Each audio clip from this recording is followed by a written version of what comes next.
खुलुमबाय बेयो बड'लेण्ड इंखं टेलिभिजन दिनै 23 डिसेम्बर 2024 समबारखालि सानसेनि बरादखौ नोंथांमोननि खाथियाव लाबोदों आं सदानन्द दैमारिया।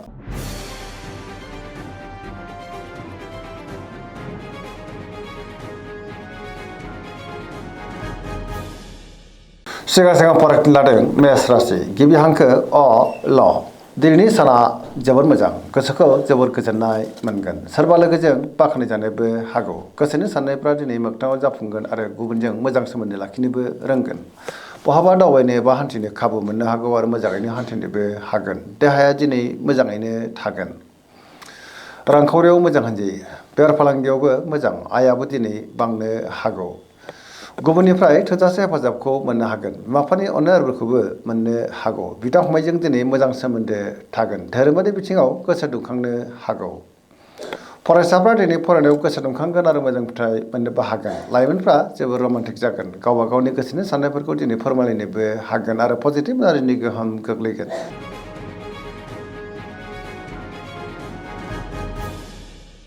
वृष राशि गिबि हांखो इ उ ब दिनैनि साना मोजां आरो गाज्रि गेजेरजों बाबेनलांनो हागौ गोसोआव गोनो गोथो साननायबो फैनो हागौ गुबुननि थाखाय दिनै नाङा फाङा जेंनायाव गोग्लैनांनोबो हागौ माबा मोनसे हरखाबै गाज्रि खौरांबो फैनो हागौ गोसोआव गोनो गोथो साननाय फैगोन गावनि गोसोनि साननायफोरखौ दिनै गुबुननो फोरमायनो गोब्राब जानोबो हागौ मावनो लानाय खामानिखौ मावफुंनो हायोब्लाबो माबा मोनसे गोरोन्थिबो जालांनो हागौ समाजाव नाथाय मान मोनगोन रांखावरियाव बारा मोजां नङा नाङा फाङा खरसाया दिनै बांनो हागौ बेफार फालांगियाव बारा मोजां नङा होनजायो न'खराव अननानै फैगोन बिदा फंबायनिफ्राय हेफाजाबखौ मोननो हागोन देहाया दिनै मोजाङैनो थागोन सोरबा लोगोजों हरखाबै रायखुमा जानोबो हागौ गोसोनि साननायफ्रा दिनै गोरोबलायाबो जानो हागौ आरो एना एनिबो जानो हागौ नेगेटिभ एनार्जिनि गोहोमबो गोग्लैनो हागौ सांग्रां जानाया गाहाम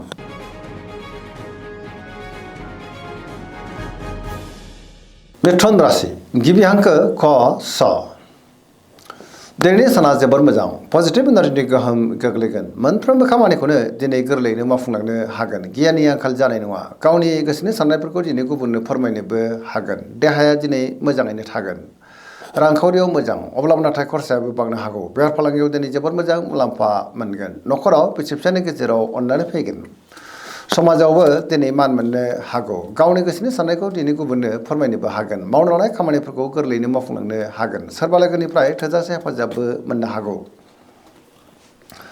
बहाबा थाङोब्ला दिनै जोबोर मोजां आरो मोजाङैनो हान्थिनोबो हागोन लाइमोनफोरनि गोसोआ दिनै जोबोर रमान्टिक जागोन आरो गावबा गावनि गोसोनि साननायखौ दिनै फोरमायलायनोबो हागोन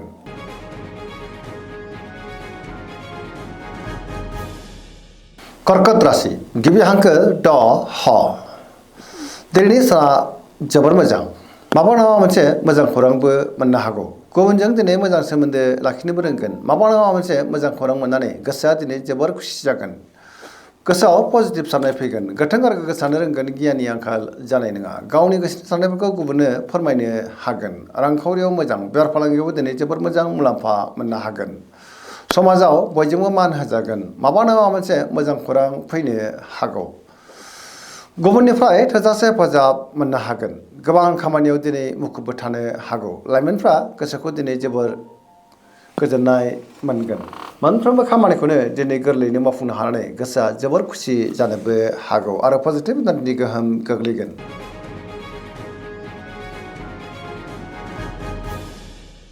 सिंह राशि गिबि हांखो म ट दिनैनि साना जोबोर मोजां गावनि गोसोनि साननायफोरखौ दिनै गुबुननो फोरमायनोबो हागोन गोसोआव दिनै पजिटिभ साननाय फैगोन मावनो लानाय खामानिफोरखौ गोरलैयैनो मावफुंनोबो हागोन बहाबा दावबायनो एबा हान्थिनो खाबु मोननो हागौ आरो मोजाङैनो हान्थिनोबो हागोन रांखावरियाव मोजां अब्लाबो नाथाय खरसायाबो बांनो हागौ बेफार फालांगियाव मोजां होनजायो न'खराव बिदा फंबायनिफ्राय थोजासे हेफाजाब मोनगोन समाजाव मान मोनगोन गुबुननि गोसोखौ गोरलैयैनो बोनोबो हागोन बयजोंबो गोरोबनो रोंगोन बहाबा थाङोब्ला दिनै जोबोर मोजां आरो मोजाङैनो हान्थिनोबो हागोन आरो पजिटिभ एनार्जि गोहोम गोग्लैगोन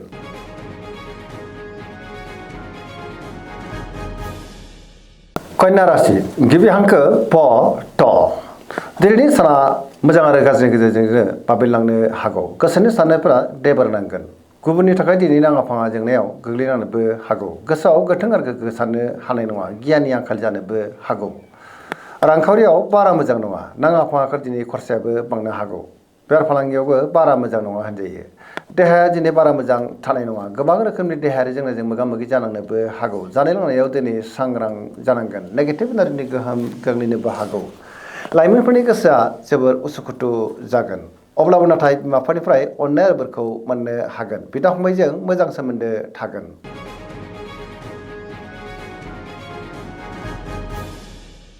तुला राशि गिबि हांखो र ट। दिनैनि साना जोबोर मोजां, गावनि गोसोनि साननायफोरखौ दिनै गुबुननो फोरमायनोबो हागोन। माबा नङा माबा मोनसे मोजां खौरां फैनोबो हागौ। मावनो हानाय खामानिखौ दिनै गोरलैयैनो मावफुंलांनो हागोन। देहाया दिनै मोजाङैनो थागोन। रांखावरियाव मोजां, अब्लाबो नाथाय खरसायाबो बांनो हागौ। बेफार फालांगियाव दिनै जोबोर मोजां मुलाम्फा मोनगोन। न'खराव बिसि फिसायनि गेजेराव अननानै फैगोन। सोरबा लोगोजों बाख्नाय जानोबो हागौ। गोदान थांखि लानो रोंगोन। सिगांनि बबेबा आद्रा खामानिया दिनै गोरलैयैनो मावफुंजानोबो हागौ। लाइमोनफोरनि गोसोआ दिनै जोबोर रमान्टिक जागोन आरो गावबा गावनि गोसोनि साननायखौ दिनै फोरमायलायनो हागोन। पजिटिभ एनार्जिनि गोहोम गोग्लैनोबो हागौ। धोरोमारि बिथिङावबो दिनै गोसो दुंखांगोन।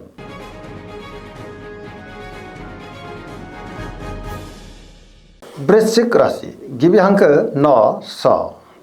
दिनैनि साना जोबोर मोजां, गोसोखौ जोबोर गोजोननाय मोनगोन। सिगांनि बबेबा आद्रा खामानिखौ दिनै गोरलैयैनो मावफुंजोबनोबो हागोन। गोबां मोजां मोजां खाबुबो दिनै मोननो हागौ। पजिटिभ एनार्जिनि गोहोम गोग्लैगोन।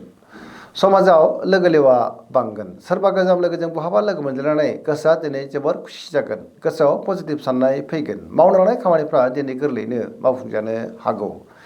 गुबुननिफ्राय थोजासे हेफाजाब मोनगोन। गोसोनि साननायफ्रा दिनै मोगथाङाव जाफुंनोबो हागौ। गोसोआव दिनै बोलो बांगोन। समाजाव बयजोंबो मान होजागोन। रांखावरियाव मोजां, अब्लाबो नाथाय दिनै खरसायाबो बांनो हागौ। बेफार फालांगियाव मोजां होनजायो। देहायाबो दिनै मोजाङैनो थागोन। गुबुननिफ्राय थोजासे हेफाजाब मोननानै गोसोखौ दिनै जोबोर गोजोननायबो मोनगोन। पजिटिभ एनार्जिनि गोहोम गोग्लैगोन। लाइमोनफ्रा दिनै जोबोर रमान्टिक जागोन आरो गावबा गावनि गोसोनि साननायफोरखौ फोरमायलायनोबो हागोन।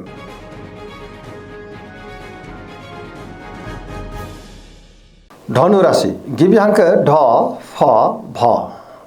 दिनैनि साना जोबोर मोजां, गोसोखौ जोबोर गोजोननाय मोनगोन। गोसोआव गोथों आरो गोग्गो साननाय फैगोन। गियाननि आंखाल जानाय नङा। सोरबा लोगोजों बाख्नाय जानोबो हागौ। बहानिफ्रायबा हरखाबै मोजां खौरांबो मोननो हागौ। गावनि गोसोनि साननायफोरखौ दिनै गुबुननो फोरमायनोबो हागोन। बेफार फालांगियाव मोजां होनजायो। रांखावरियाव मोजां, समाजावबो मान मोननो हागोन। बहाबा हान्थियोब्ला दिनै जोबोर मोजां आरो मोजाङैनो हान्थिनोबो हागोन। पजिटिभ एनार्जिनि गोहोम गोग्लैगोन। देहाया दिनै मोजाङैनो थागोन। न'खराव बिदा फंबायनि गेजेराव अननानै फैगोन। बिसि फिसायजों मोजां सोमोन्दो थागोन। सोरबा लोगोनिफ्राय हरखाबै मोजां खौरां मोननानै गोसोखौ दिनै जोबोर खुसि मोनगोन।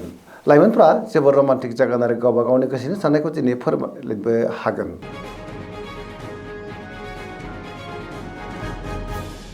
मकर राशि गिबि हांखो ख ज। दिनैनि साना जोबोर मोजां, गोसोखौ जोबोर गोजोननाय मोनगोन। मावनो लानाय खामानिखौ दिनै गोरलैयैनो मावफुंलांनो हागोन। गोथों आरो गोग्गो साननो रोंगोन। गियाननि आंखाल जानाय नङा। गावनि गोसोनि साननायफोरखौ गुबुननो फोरमायनोबो हागोन। माबा नङा माबा मोनसे मोजां खौरां फैनोबो हागौ। बेफार फालांगियाव मोजां, रांखावरियाव मोजां होनजायो। गुबुनजों दिनै मोजां सोमोन्दो लाखिनोबो रोंगोन। गोदान खामानियाव आखाइ होजेननो हागोन। न'खराव बिदा फंबायनि गेजेराव अननानै फैगोन। सेंग्रा सिख्लाफ्रा गावबा गावनि गोसोनि साननायफोरखौ दिनै फोरमायलायनो हागोन आरो गोसोआ दिनै जोबोर रमान्टिकबो जानो हागौ। फरायसाफ्रा दिनै फरायनायाव गोसो दुंखांगोन आरो मोजां फिथाइ मोनगोन। देहाया मोजाङैनो थागोन। पजिटिभ एनार्जिनि गोहोम गोग्लैगोन। सरासनस्रायै दिनै साना जोबोर मोजां आरो मोजाङैनो बारग'लांगोन।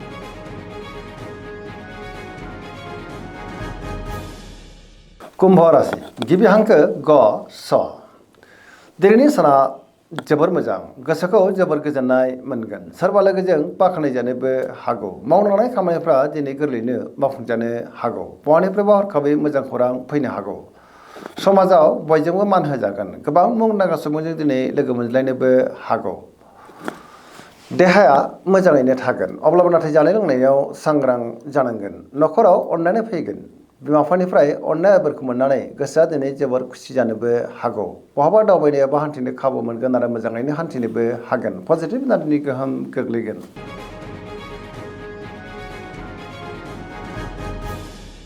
मीन राशि गिबि हांखो द स। दिनैनि साना मोजां आरो गाज्रिनि गेजेरजोंनो बाबेनलांनो हागौ। गोसोआव गोथों आरो गोग्गो साननो हानाय नङा।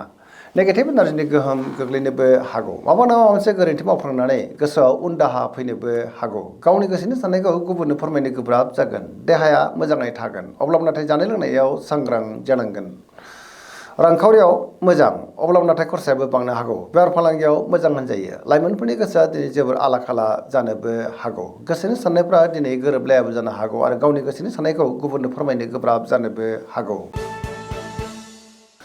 दिनैनि राशि फरायनाया एसेनोसै जोबनायाव बेखौनो खावलायो जाहाथे नोंथांमोना सानफ्रोमबो जोंनि बे बड'लेण्ड इंखं टेलिभिजनखौ नायबाय थायो आरो साबस्क्राइब खालामो लोगोसे लाइक खालामो आरो शेयार खालामो एसेनोसै गोजोन्थों